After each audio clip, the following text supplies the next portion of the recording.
Hey Swifties! Welcome to a brand new episode of Swiftie School, where together we walk Clownelia Street covering the latest news and Easter eggs from our fearless leader, Taylor Swift. I'm your host, Reagan Bailey, and it is enchanting to have you here.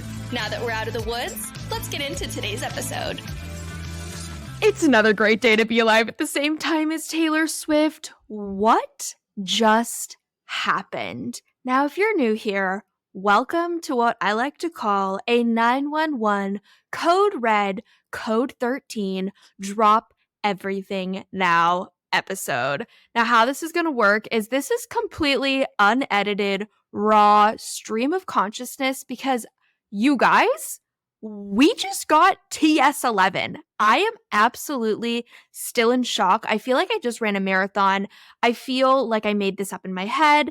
I feel like this is a fever dream high in the quiet of the nights. You know that I got it. Like, what on earth? I jotted down some notes. I have my Grammy ballot in front of me, and I've been stewing. I've been stewing on the events that just occurred at the 66th Grammys, and all I have to say is, wow. She really played us. I feel like let's take it back to the beginning. I'm thinking back to like some of the last Eras Tour shows where people were chanting rep, rep, rep. And she was looking at them like, no, no, no. I wonder how long this has been in the works, number one. Number two, we were right. She did stick to the pattern, which if you're unfamiliar with the pattern, her ongoing pattern has been album, 2 re-records, album, 2 re-records. So now I actually do feel like we have confirmation that that's the pattern, and the next 2 would be Reputation and Debut TV. But let's not get ahead of ourselves here. Like, we have to go back and talk about, number one, the outfit. It was unexpected. It was different. I'm wondering if black and white now represents TS11 and Reputation's going to switch to green. I don't even know what to think. We don't have an emoji yet for TS11, so I'm curious. I think once more unfolds, we'll have a better idea of what we're walking into. But holy guacamole, I do wish deep down in my heart of hearts, I wish that Travis could have been there. I think that would have been such an epic, historical moment, truly, for him to experience. I will say, I feel like the crowd was not crowding. Like, I didn't love the vibes of the audience, and maybe that was like camera playing with us by showing us bad faces or like angles of people, but I felt like people weren't super excited for her. I'm sure the crowd was going absolutely wild, and that's all that matters, of course. But okay, I'm digesting the night. I'm thinking back to Trevor Noah. What a great host. I feel like he was an excellent choice. Finally, a good host. If you're watching this on YouTube, you can see Tortellini is right here on my lap, basking in the excitement. I had a full-fledged screaming attack. I put like a clip of it on Instagram. That was like a 4-minute video of me just absolutely losing my marbles. I knew something was coming. Like, I felt we all kind of were on that train of like, we knew something was coming.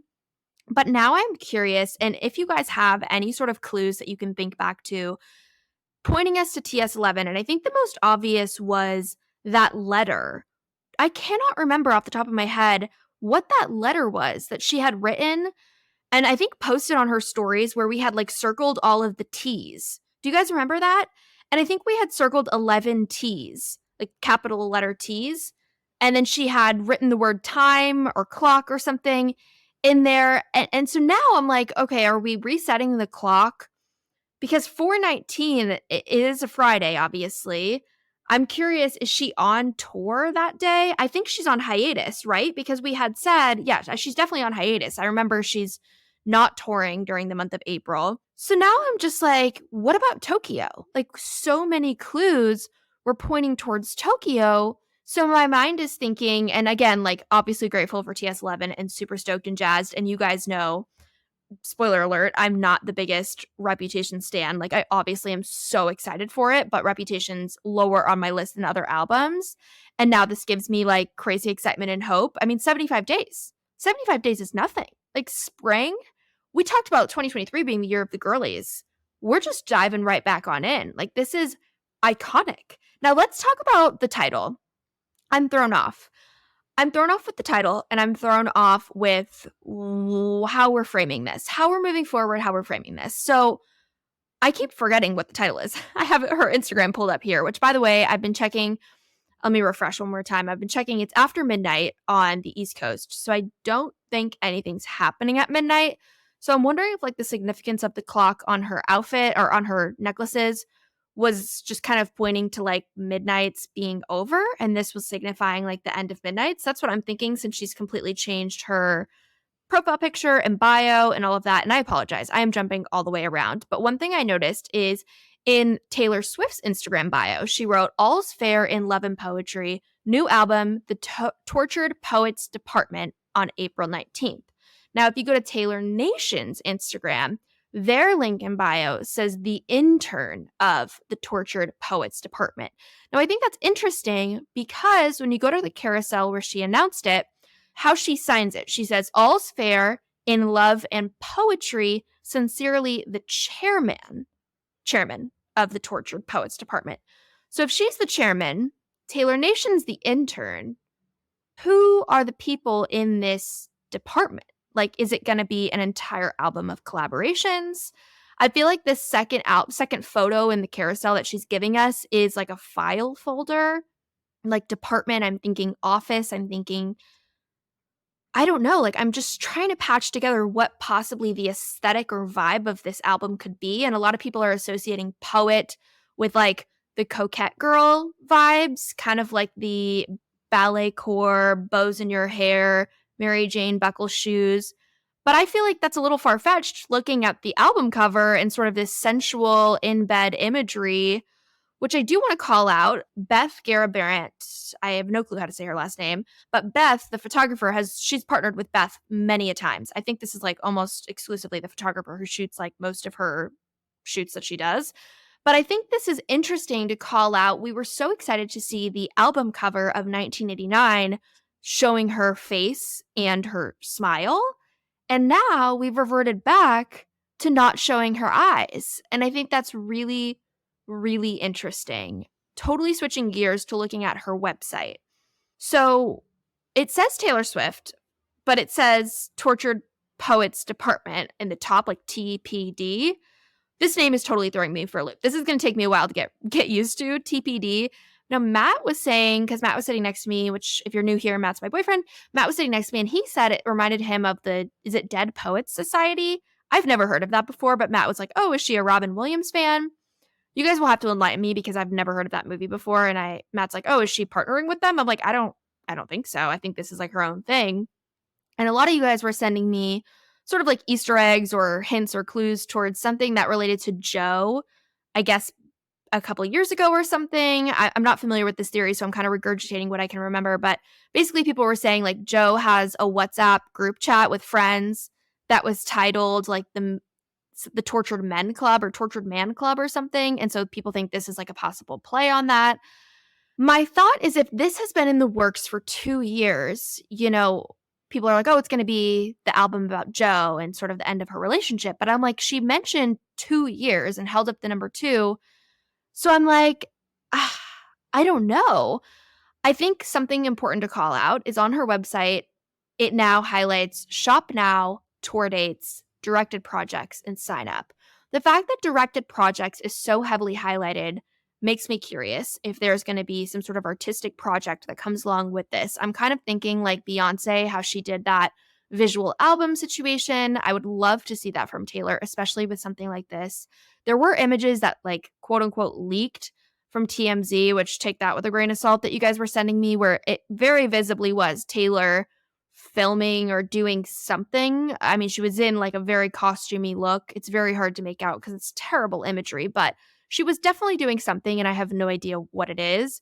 I'm assuming it would relate to this, and I'm thinking probably a music video and or / single, which, going back to Tokyo, I mean, now my thought is it's either going to be we're going to get Reputation next. Now that we have this announcement, we would maybe get a Reputation announcement.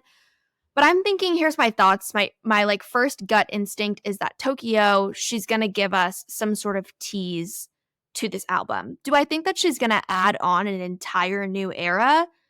If she did that, which I don't put it past her, she will 100% come back and do a circle around the United States. she made it very apparent in her acceptance speech she's not done. Like, she said that this brings her more joy than anything. She's having the time of her life. So I feel like that wasn't like, she wasn't signifying like, oh, I'm having so much fun, like closing out my eras and this chapter of my life. Like, it was very specific language alluding to the fact that she is not done. Let me click tour dates. I haven't clicked this on her website yet. I'm going to go to US dates. Okay, it does look like this is kind of a makeshift website currently while they're like switching over the old website to this one. There it says tour microsite. What is this? Okay, so it looks like, yeah, her developers are probably like in a mad scramble. I'm wondering how much time she gave her team and developers to like pull this together. I mean, this is bananas.com. I have no idea anything about like coding or anything, but this is crazy. Let me go back to her Instagram and refresh while we're chatting so I make sure I don't miss anything. Yeah, I'm thinking back to the vibes of tonight. I think she was shook. She won Album of the Year, so she has now set a record for winning Album of the Year 4 times, which has never been done. I'm looking at my paper here, and I did think she would win Album of the Year. I did not think she would win Record of the Year. That went to Miley Cyrus Flowers. I think it was interesting. Like, Best Pop Solo Performance and Record of the Year going to Miley. I would have said, I don't know. I agree. I think Miley definitely should have won an award. I was just kind of surprised maybe by those two specifically. But now looking at the list, I'm like, I don't know what I would have given her if it wasn't those. And I agree. Song of the Year, well, of course, I'm rooting for Taylor. I don't think when I think of 2023, I think of Antihero. I do think it's fair to say that a song from Barbie would win that category. But man, like giving us that red herring, how she pulled up the website, the error code was very intentional. And Taylor Nation on Twitter or X, whatever you want to call it, was liking posts where people are like, this is not real coding. Like, this is intentional coding. So I'm wondering if there was anything more. Like, I feel like we kind of need to revisit that and see if we missed anything else. But the fact that she used the word red herring, I think all along, what she just confirmed was we were so wildly distracted by Reputation that this was actually what was coming. And now it makes me think back to 112 Day Theory.